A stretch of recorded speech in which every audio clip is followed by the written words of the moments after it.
नमस्कार दोस्तों, मेरी चैनल पर आप सभी का स्वागत है।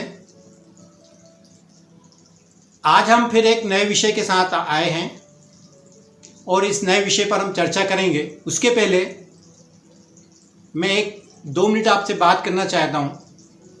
दोस्तों,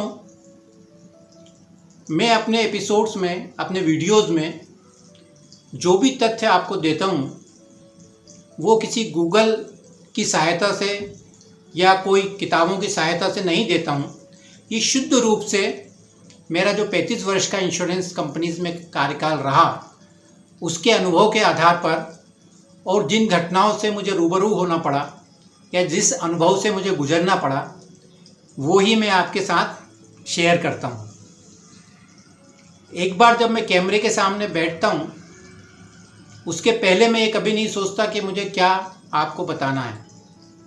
बस एक बार कैमरे के सामने बैठने के बाद स्वतः ही मैं आपके साथ अपने अनुभव साझा करने लगता हूँ। तो चलिए दोस्तों, आज हम अपने विषय पर आते हैं। जैसे कि टाइटल से आपको पता चल ही गया है कि मेडिक्लेम में बढ़ते हुए फ्रॉड और उसमें टीपीए का रोल। पिछले एपिसोड में आपको याद हो तो मैंने बताया था कि टीपीए इंश्योरेंस कंपनी के बिहाफ पे क्लेम अप्रूव करने का या डिसअप्रूव करने का डिसीजन लेती है और टीपीए के द्वारा ही आपके क्लेम प्रोसेस किए जाते हैं। यदि आपका क्लेम जेन्युइन है तो आपको अप्रूवल मिल जाता है। यदि कोई प्रॉब्लम है, कोई डाउट है या कवरेज के क्षेत्र से बाहर है तो रेपुटेट होता है और आपको अकॉर्डिंगली इंटीमेट कर दिया जाता है।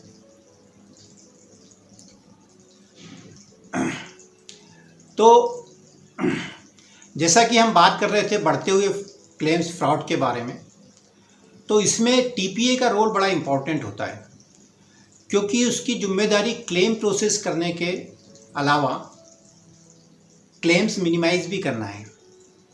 इंश्योरेंस कंपनी अपनी जो जिम्मेदारी है क्लेम मिनिमाइज करने का वो टीपीए को सौंपती है। तो हम देखेंगे कि टीपीए इसमें कैसे अपना रोल निभाता है। तो दोस्तों, क्लेम्स डॉक्यूमेंट सबसे पहले टीपीए के पास ही आते हैं। कोई भी क्लेम्स डॉक्यूमेंट है, चाहे वो कैश अप्रूवल के लिए हों या रियम्बर्समेंट बेसिस के लिए हों, तो यहाँ से टीपीए का रोल शुरू होता है। जैसे ही क्लेम्स पेपर उसके हाथ में आते हैं और वो स्क्रूटनी करता है और ये देखता है कि ये क्लेम पेबल है या नहीं है और या उसको रियम्बर्समेंट करना है या नहीं करना है, तो उसके कुछ ट्रिगर पॉइंट होते हैं। वो डॉक्यूमेंट्स देखने के बाद सबसे पहले हॉस्पिटल का स्टेटस देखता है, किस हॉस्पिटल से पेशेंट ने अपना ट्रीटमेंट लिया है, वो हॉस्पिटल रिकॉग्नाइज है या नहीं है, या उसकी पैनल लिस्ट में है या नहीं है, या पैनल लिस्ट में नहीं भी है तो उसकी रेपुटेशन क्या है। दूसरा उसका पॉइंट ये होता है कि जिस डिसीज के लिए पेशेंट ने इलाज कराया है उसमें अननेसेसरी बिल तो नहीं बढ़ाए गए हैं, एक्सेस बिल तो शो नहीं किए गए हैं। तीसरा पॉइंट उसका ये होता है कि कहीं पेशेंट एक्चुअल डिसीज छुपाकर किसी दूसरी डिसीज़ के नाम से ट्रीटमेंट तो नहीं करवा रहा है, या डॉक्टर उसका जो ओरिजिनल डिसीज़ है वो इसलिए छुपा रहे हैं कि वो पॉलिसी एक्सक्लूजन में आती है, तो वो किसी दूसरी बीमारी के नाम से उसका इलाज कर रहे हैं। तो कई बार मेडिकल हिस्ट्री देखने के बाद ये भी समझ में आ जाता है कि ये केस मैनिपुलेट किया जा रहा है। तो इस प्रकार ये 3 या 4 कुछ बेसिक पॉइंट्स होते हैं जिनके आधार पर टीपीए ये डिसीजन लेता है कि केस डाउटफुल है या इसमें कुछ फ्रॉड का इन्वॉल्वमेंट है या नहीं है। जनरली दोस्तों,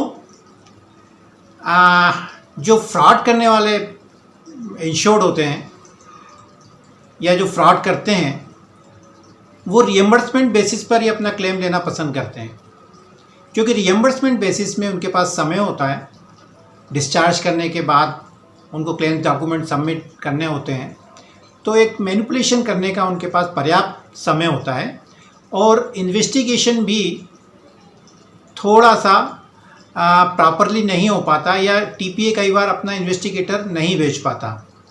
हालांकि हॉस्पिटलाइज होने के तुरंत बाद इंश्योरेंस कंपनी या टीपीए को इंटीमेट करना ज़रूरी होता है, पर कई बार टीपीए अपनी कैशलेस अप्रूवल की व्यवस्था की वजह से इन्वेस्टिगेशन नहीं करा पाता।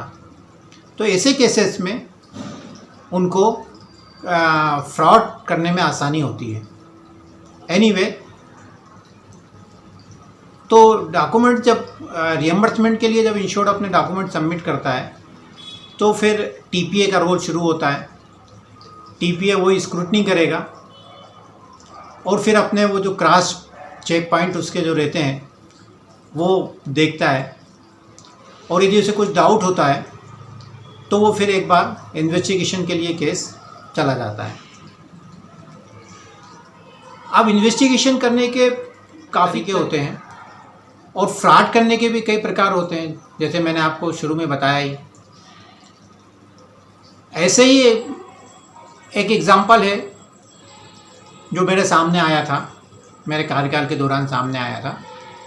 कोई किसी व्यक्ति ने अपने इंश्योरेंस रिएम्बर्समेंट के लिए डॉक्यूमेंट सबमिट किए थे, तो उसका जब फाइल का अवलोकन टीपीए ने किया तो पाया कि उसकी फ़ाइल पूरी तरह से कंप्लीट है।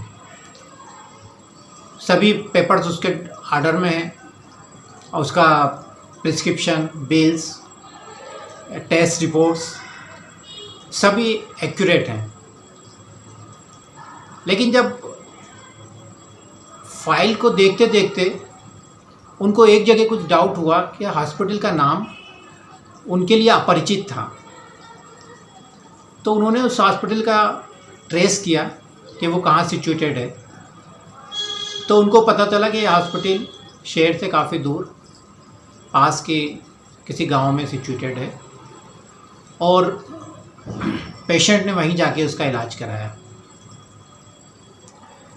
अब टीपीए का थोड़ा सा डाउट बढ़ गया कि पेशेंट ने इतनी दूर जाके क्यों इलाज कराया।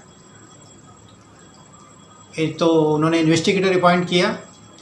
इन्वेस्टिगेटर जब हॉस्पिटल पहुंचा तो प्रारंभिक स्थिति में उसको कोऑपरेट नहीं किया गया, लेकिन जब वो बहुत डीपली गया और उसने अपने एफर्ट्स लगाए तो उसको क्लू मिला कि अस्पताल का कोई कर्मचारी है जो बिल्स मैनिपुलेट करता है, और अस्पताल का जो रेगुलर बिल्स जारी करने का तरीका है वो मैनुअल है, जबकि जो पेशेंट ने जो बिल प्रस्तुत किए थे वो सब कंप्यूटराइज थे। इन्वेस्टिगेटर ने अपने तरीके से इन्वेस्टिगेशन किया और ये प्रूव कर दिया कि वहीं के एक किसी कर्मचारी ने जो मेडिकल रिपोर्ट्स थी किसी दूसरे पेशेंट की, उनको एडिट करके इंश्योर्ड का नाम डाल के वो रिपोर्ट्स तैयार की। बिल उसने फर्जी कंप्यूटर से बनाया और सब डॉक्यूमेंट्स ऑर्डर में करके इंश्योरेंस कंपनी या टीपीए को भिजवा दिए।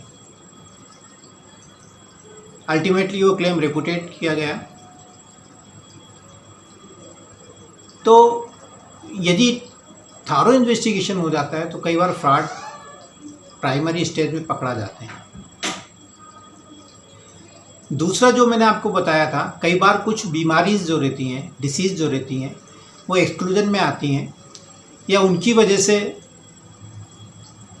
कोई मान लीजिए कोई अल्कोहलिक पर्सन है और उसकी वजह से उसको कोई लीवर ख़राब हुआ है उसका, या कोई दूसरे प्रकार की डिसीज़ हुई है, तो जनरली पेशेंट या जो उनसे मिले हुए जो मेडिकल स्टाफ रहता है वो ये कोशिश करता है कि इसको छिपाया जाए कि ये एल्कोहलिक था। इसका भी मैं आपको एक एग्जांपल देता हूँ। एक प्रतिष्ठित व्यक्ति थे, उन्हीं के एक संबंधी किसी हॉस्पिटल में एडमिट हुए और उनका ट्रीटमेंट हुआ, और उनके जब डॉक्यूमेंट्स, क्लेम डॉक्यूमेंट्स रिएम्बर्समेंट के लिए टीपीए के पास आए, टीपीए को थोड़ा सा डाउट हुआ उनका डिसीज़ के बारे में कि एल्कोहल से रिलेटेड हो सकती है। जब मेडिकल स्टाफ से पूछताछ की गई तो मेडिकल हिस्ट्री में ये देखा गया कि कहीं उसका उल्लेख नहीं किया गया कि ये व्यक्ति एल्कोहलिक है। फिर टीपीए को थारो इन्वेस्टिगेशन करना पड़ा, उनका पुराना इतिहास देखा गया, उसके पहले वो कहाँ कहाँ किस किस हॉस्पिटल में एडमिट हुए थे वो ट्रेस किया गया। अल्टीमेटली ये पता चला कि ये व्यक्ति करीब 15-20 साल से हैवी ड्रिंकर है। कभी कभी किसी इन्फ्लुएंस की वजह से भी मेडिकल हिस्ट्री में actual cause of disease mention नहीं की जाती, क्योंकि उनको लगता है कि इसको यदि हम मेंशन करेंगे तो हमारा क्लेम रिजेक्ट हो जाएगा। दोस्तों, वीडियो काफ़ी लंबा हो गया। ऐसे अब यदि हम एग्ज़ाम्पल देने के बैठेंगे तो सुबह से शाम हो जाएगी, काफ़ी एग्ज़ाम्पल हैं। लेकिन भारतवर्ष में मेडिक्लेम फ्रॉड दिन पे दिन बढ़ते जा रहे हैं। एक रिसर्च के अनुसार एक वर्ष में जो प्रीमियम इकट्ठा होता है भारतवर्ष में बीमा का, मेडिक्लेम प्रीमियम का, उसका 15% फ्रॉड क्लेम होता है, मतलब फ्रॉड क्लेम पेमेंट होते हैं।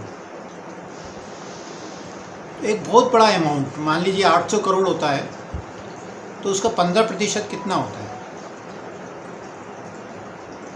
इतना हेवी अमाउंट देने के बाद नेचुरली बीमा कंपनी हेल्थ क्षेत्र में लॉस में जाएंगी। तो IRDA उनको परमिट करता है प्रीमियम बढ़ाने के लिए, जिसको हम लोडिंग बोलते हैं, लोडिंग लगाने के लिए प्रीमियम पे। तो नेक्स्ट ईयर जब हम रिन्यूअल के लिए जाते हैं तो हमारा प्रीमियम बढ़ा हुआ मिलता है। तो उसका जो फ्रॉड क्लेम्स का नतीजा आपको और हमको भुगतना होता है, हमारी जेब से वो पैसा जाता है। अभी तक इसको फ्रॉड क्लेम्स रोकने के लिए एजेंसीज द्वारा कोई इफ़ेक्टिव स्टेप नहीं उठाई गई है, लेकिन जितना पॉसिबल होता है इंश्योरेंस कंपनी द्वारा या TPA द्वारा उसको रोकने की कोशिश की जाती है। तो ये एपिसोड हमारा था दोस्तों फ्रॉड्स क्लेम के बारे में, जो मैंने बहुत संक्षिप्त में आपको बताया। आशा है आपको पसंद आया होगा। तो अगले एपिसोड तक आपसे विदा। नमस्कार, धन्यवाद।